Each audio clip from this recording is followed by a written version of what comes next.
Adinda Trisna Mariska, Arum Maisa Vinayovanka, Cindy Patricia, Ike Dianisari, Indra Septiadi, Meisi Desnarisa Somat, Noviadi Satriawan Putra, Rizka Novianti, Sherly Dona Safitri, Tri Lestari, Zahrotul Fitri.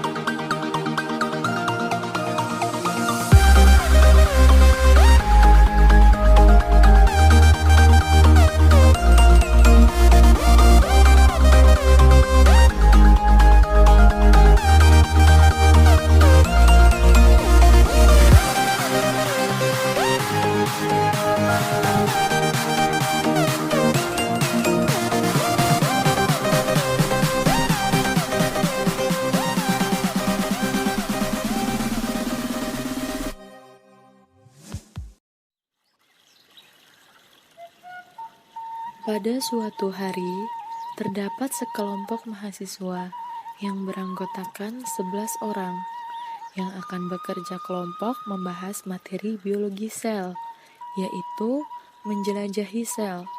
Kemudian, salah satu dari mereka belum mengerti materi tersebut, sehingga terjadilah drama pada hari itu.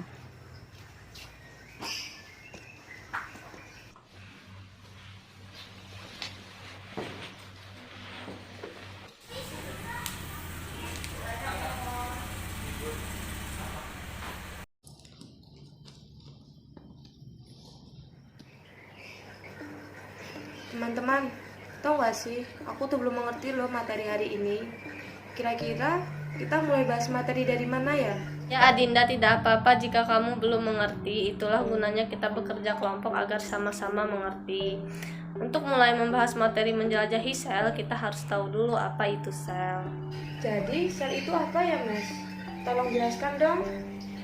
Oke Din, akan aku jelaskan. Jadi, tubuh kita tersusun atas triliunan satuan kecil yang disebut sel.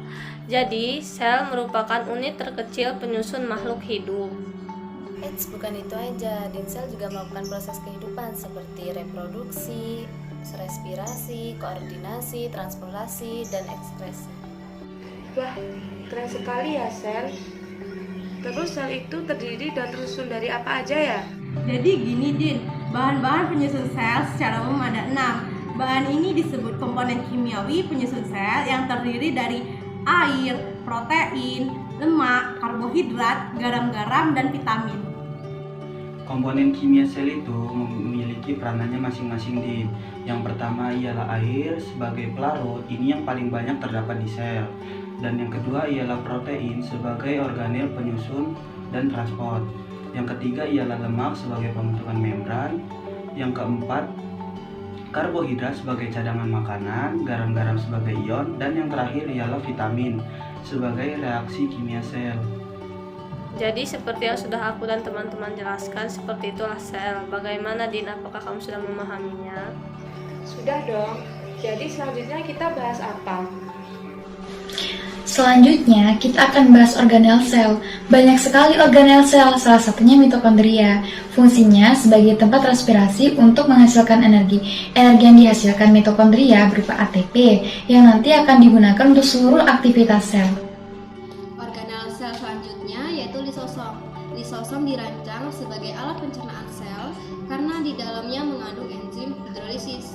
Fungsi lain dari lisosom yaitu jika ada bakteri atau makanan masuk ke dalam sel, maka lisosom akan bertugas mencerna mereka dengan menggunakan enzim hidrolitik yang ada di lisosom. Wah, keren sekali ya sel. Adalah organel sel ini seperti tabung setrosom. Organel sel ini adalah dalam bentuk unggahan sel. Wah, seru juga ya menjelajahi sel. Setelah ini ada apa lagi ya teman-teman materinya? Setelah ini ada organel namanya ribosom, fungsinya untuk sintesis protein. Hah? Apa itu sintetis protein? Jadi gini Din, sintesis protein itu adalah pembentukan asam amino atau protein di dalam sel. Nah, proses ini ada 2 tahap, yaitu proses transkripsi dan proses translasi. Iya Din, jadi proses sintesis itu ada 2, transkripsi dan translasi. Aku jelasin deh pengertian dari transkripsi dan translasi biar kalian semua juga paham. Jadi, transkripsi adalah proses penyalinan 3 basa nukleotida menjadi gen. Sedangkan translasi adalah proses penerjemahan kode mRNA menjadi asam amino untuk membentuk suatu polipeptida atau protein. Nah, gitu. Wah, keren sekali ya ribosom. Ngomong-ngomong, ribosom itu terletak di mana ya teman-teman? Letak ribosom tidak semuanya bebas, ada juga yang terletak pada retikulum endoplasma. Jadi, retikulum endoplasma atau sering disingkat RE merupakan sistem transportasi di dalam sel. RE secara umum berfungsi sebagai menghasilkan, mengedarkan, dan menyimpan produk-produk sel. Nah, aku bingung nih, di bagian sini produk apa saja ya yang dihasilkan? Kalau itu ada 2 jenis RE, yaitu RE kasar dan RE halus, masing-masing menghasilkan produk yang berbeda. Nah, bagian ini biar aku yang menjelaskan ya teman-teman. RE kasar berperan dalam sintesis protein, sedangkan RE halus berperan dalam sintesis dan transportasi glikogen, lemak, dan steroid. Kemudian, hasil sintesis RE ini akan diedarkan ke badan Golgi. Wah, amat sangat keren sekali ya organel-organel sel. Nah, sekarang kita akan membahas organel yang paling penting di dalam sel, yaitu nukleus. Halo teman-teman, saya adalah nukleus. Nukleus atau inti sel ini adalah ibaratnya otaknya sel. Sel ini sangat penting. Kenapa? Karena nukleus atau inti sel berperan dalam mengatur atau mengendalikan semua proses atau aktivitas yang terjadi di dalam sel. Nukleus atau inti sel memiliki bagian-bagian, yaitu yang pertama ada membran inti. Membran inti ialah membran ganda fosfolipid yang mampu menyelimuti seluruh inti sel. Yang kedua ada nukleoplasma.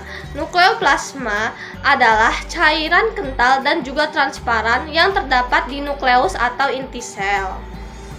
Yang ketiga ada nukleolus atau anak inti.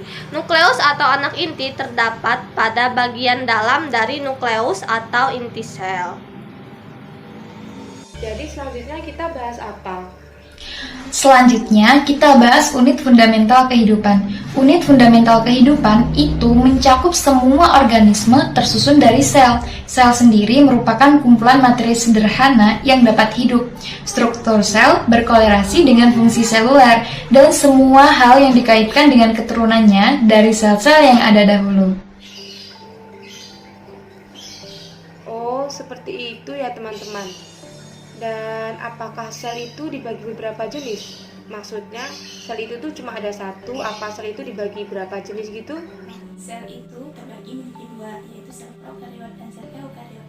Sel prokariot adalah sel yang tidak memiliki membran inti, yaitu bakteri dan ganggang biru. Sedangkan sel eukariot adalah sel yang memiliki membran inti, yaitu sel hewan dan sel tumbuhan.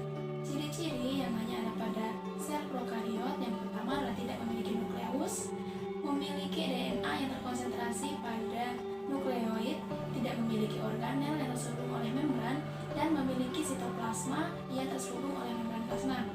Nah, sedangkan pada ciri-ciri yang hanya dimiliki oleh sel eukariot yaitu memiliki DNA yang terselubung dalam nukleus yang dibatasi oleh membran ganda, memiliki organel yang terselubung oleh membran, dan memiliki sitoplasma di wilayah antara membran plasma dan nukleus. Semuanya, saya adalah sel hewan.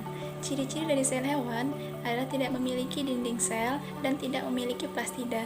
Bentuk selnya tidak tetap. Nah, sama juga seperti sel tumbuhan, sel hewan juga memiliki vakuola, namun ukurannya lebih kecil dan hampir tidak terlihat. Memiliki sentriol yang tidak ditemukan pada sel tumbuhan. Sel hewan memiliki 2 sentriol di dalam organel sentrosom. Organel-organel sel hewan. Yang pertama ada sitoskeleton yang berfungsi dalam pemeliharaan bentuk sel dan tempat peletakan organel. Yang kedua, membran sel. Berfungsi melindungi sel menerima rangsangan dari luar sel dan mengatur perpindahan molekul baik keluar maupun ke dalam sel. Yang ketiga, nukleus, yang berfungsi dalam sintesis DNA dan RNA. Yang keempat, sitoplasma, cairan dalam sel di mana terdapat organel-organel sel serta tempat metabolisme sel berlangsung. Yang kelima, retikulum endoplasma, yang berfungsi dalam sintesis sekresi protein, sintesis lipid, dan metabolisme karbohidrat. Yang keenam, ribosom, yang berfungsi dalam sintesis polipeptida dan sintesis protein. Yang ketujuh, badan Golgi, yang berfungsi memodifikasi dan transport makro, molekul, serta pembentukan lisosom. Kedelapan, lisosom, yang berfungsi mencerna makanan dengan melakukan fagositosis serta penghancuran bakteri dan organel yang rusak atau disebut dengan autofagi. 9. Mitokondria, yang berfungsi sebagai tempat perubahan energi kimia makanan menjadi ATP dan respirasi sel. Yang ke-10, vakuola, berperan dalam pencernaan sel dan keseimbangan cairan sel. 11. Sentriol, berfungsi dalam pembelahan sel dan pergerakan sel. 12. Memiliki sentrosom, yaitu berfungsi dalam pembelahan sel. 13. Mikrofilamen, yaitu berfungsi dalam pergerakan sel, endositosis, dan eksositosis. Hewan tidak memiliki dinding sel, sehingga sel tersebut memiliki banyak variasi bentuk untuk mempertahankan kehidupannya. Sel hewan memiliki modifikasi yaitu seperti sitoskeleton dan matrik ekstraseluler yang berfungsi sebagai dinding sel pada sel hewan. Yang pertama ada sitoskeleton yang fungsinya sama seperti dinding sel tumbuhan, yaitu mempertahankan bentuk dan struktur selnya. Sitoskeleton tersusun dari 3 jenis rabut, yaitu mikrofilamen, mikrotubulus, dan filamen intermedia. Mikrofilamen tersusun atas rantai ganda protein yang saling terhubung, tipis, berdiameter 7 nanometer, tersusun atas protein aktin dan miosin. Banyak terdapat pada sel-sel otot. Fungsinya yaitu untuk mempertahankan bentuk sel, pergerakan sel, kontraksi sel, dan pembelahan sel. Mikrotubulus berupa rantai protein yang membentuk manjang spiral seperti tabung berlubang dengan diameter 25 nanometer yang tersusun dari protein tubulin dengan jumlah serabutnya paling banyak dan terbesar dalam sitoskeleton.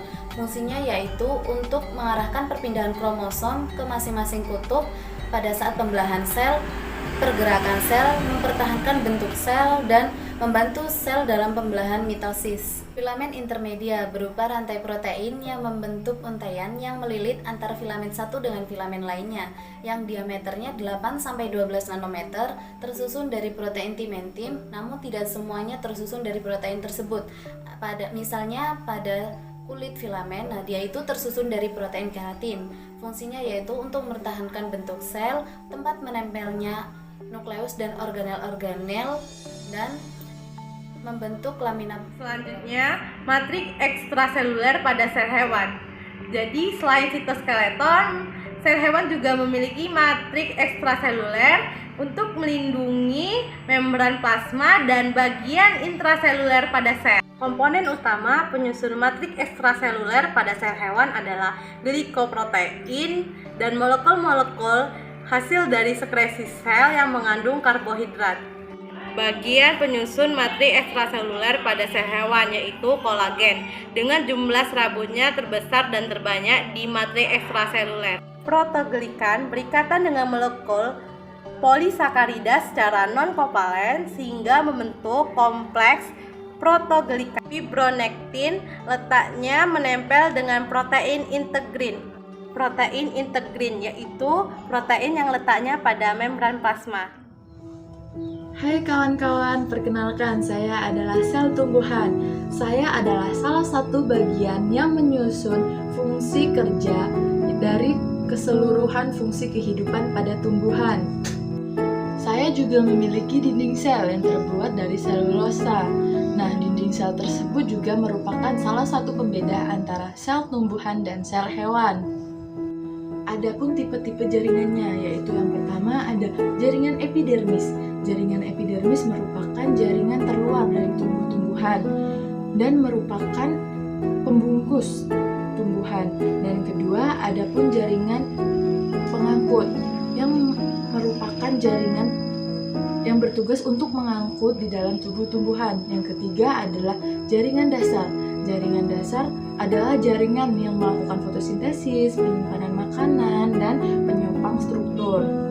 Nah, di dalam jaringan dasar tersebut terdapat 3 sel, yaitu yang pertama sel parenkim, yang merupakan sel yang memiliki dinding primer yang sangat tipis dan sitoplasma yang sangat fungsional. Nah, yang kedua ada sel kolenkim yang merupakan jaringan sel yang terspesialisasi sebagai penyokong pada organ-organ muda. Nah, sel kolenkim ini juga merupakan sel tebal dan lebih tebal dari sel parenkim. Sel parenkim merupakan kumpulan sel yang berkesinambungan dan berupa berkas yang ramping, dindingnya tebal, sekunder, dan pada saat dewasa protoplasmanya bisa hilang. Adapun bagian-bagian dari sel tumbuhan yaitu ada membran sel, lalu ada dinding sel, plasmodesmata, lalu ada vakuola, terus ada tonoplas, kristal, polistida, ada kloroplas, ada leukoplas, kromoplas, badan Golgi, lalu ribosom, retikulum endoplasma, mitokondria, tubulus, mikrofilamen, lisosom, lalu ada tubuh mikro, ada nukleus, ada hyaloplasma, ada membran nuklear, ada pun pori-pori nuklear, DNA, kromata, lalu ada RNA duta, lalu ada RNA transport. Nah, itu kawan-kawan sedikit penjelasan dari saya sebagai sel tumbuhan. Nah, seterusnya saya akan mengucapkan terima kasih telah menonton. Thank you for watching kawan-kawan. Seperti yang sudah aku dan teman-teman jelaskan, seperti itulah sel. Bagaimana Din, apakah kamu sudah memahaminya? Alhamdulillah, sudah dong Mes. Terima kasih ya teman-teman, kalian udah mau jelasin ke aku tentang sel, tentang ribosom, organel sel. Terima kasih juga atas kerja kelompoknya. Aku jadi mengerti loh tentang materi menjelajahi sel. Seandainya kalian gak jelasin ke aku, pasti aku masih bingung. Intinya terima kasih banget, senang bisa bekerja kelompok dengan kalian. Sama-sama Dinda. Sama-sama Dinda.